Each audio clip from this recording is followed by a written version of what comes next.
more and more widely known, and something that came to light for me in the past year, is something called limerence. You may have heard of limerence. There are plenty of videos out there like this one describing what it is, what causes it, everything about it. Limerence, according to a Google search, is the state of being infatuated or obsessed with another person, typically experienced involuntarily and characterized by a strong desire for reciprocation of one's feelings, but not primarily for a sexual relationship. You may have seen this and you didn't realize that it has a name. You may have experienced this and you didn't realize that it has a name. As a disclaimer, sometimes we have limerences and we can't help it. What it comes down to, what really matters, is how we act. Limerence is an irrational attraction to a person, an irrational amount of energy spent on another person that's unavailable.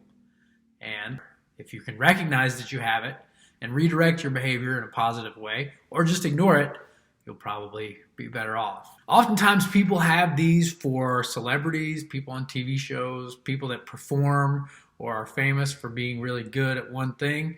I know that, of course, I've had crushes and appreciations for singers, actresses, people that live far, far away from me that I may never meet. However, most of the time I don't think ever has drifted into the territory of limerence because I've never made contact with any of these people. I've never acted on these feelings, just noticed there might be an irrational fixation or appreciation of someone.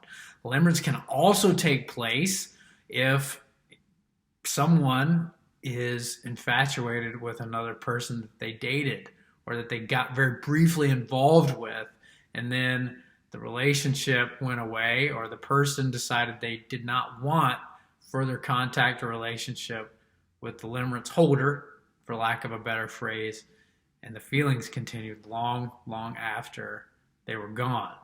Limerence is often the impetus for stalking. It's often the impetus for someone acting in a way toward another person that's irrational.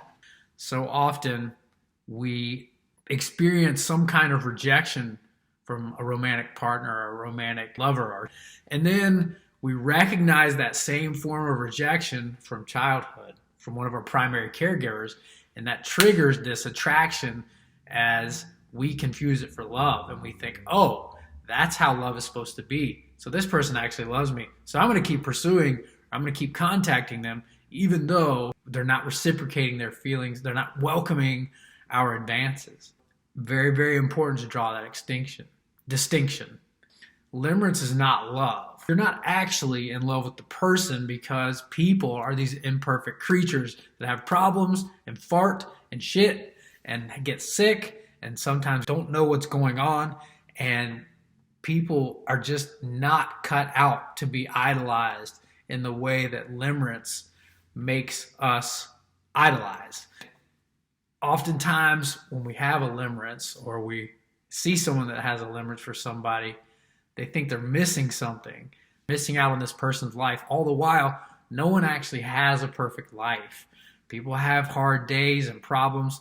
In fact, this takes place, I'm cutting myself off there, it takes place sometimes with unromantic feelings, when somebody will say have this idolization of a professional athlete, and they'll think, well, gosh, if I could just be like that person, or if I could get near that person, then I would see that how great they are and I would have a better life. All the while, if you really scratch the surface, the person with the limerence might find out they don't want any part of it.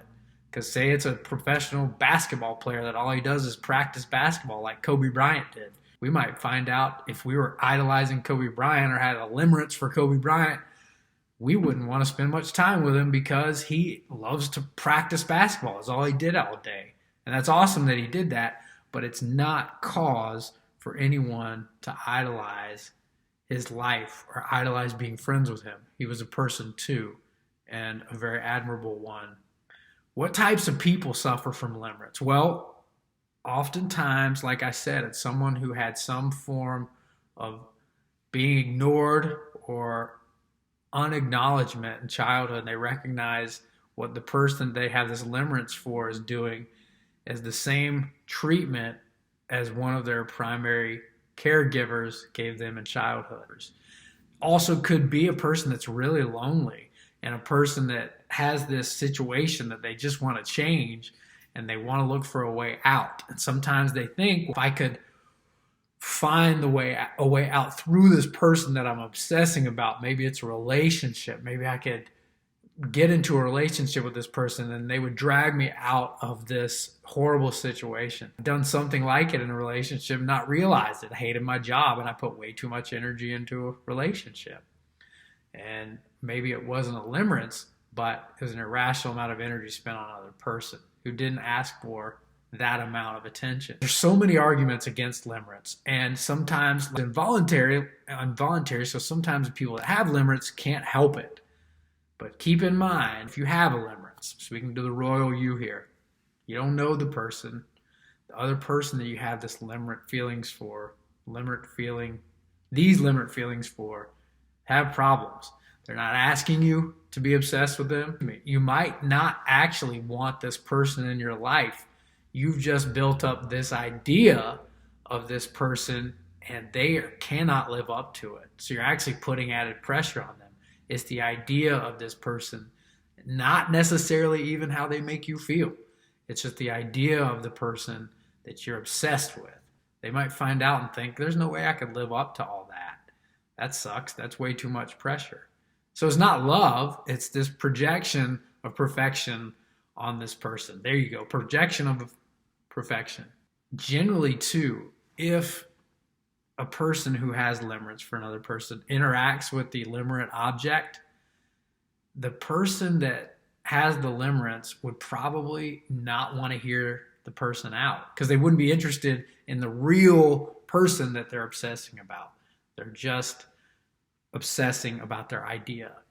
It's an addiction. It's like an escape from a situation.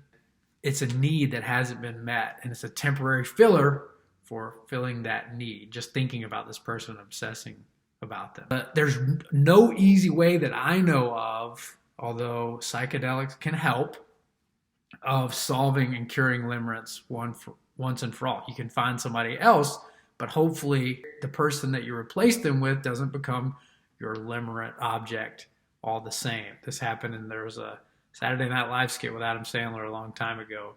It was like something about Denise. I think it was the Denise show. Anyway, leave a link to it. The best thing to do before you find that cure is notice the feelings, let them ride, and just say, can't help it. I've got this situation. It's very brave of you to understand and be aware of that. That's pretty much everything I can tell you about limerence. Hope it helps.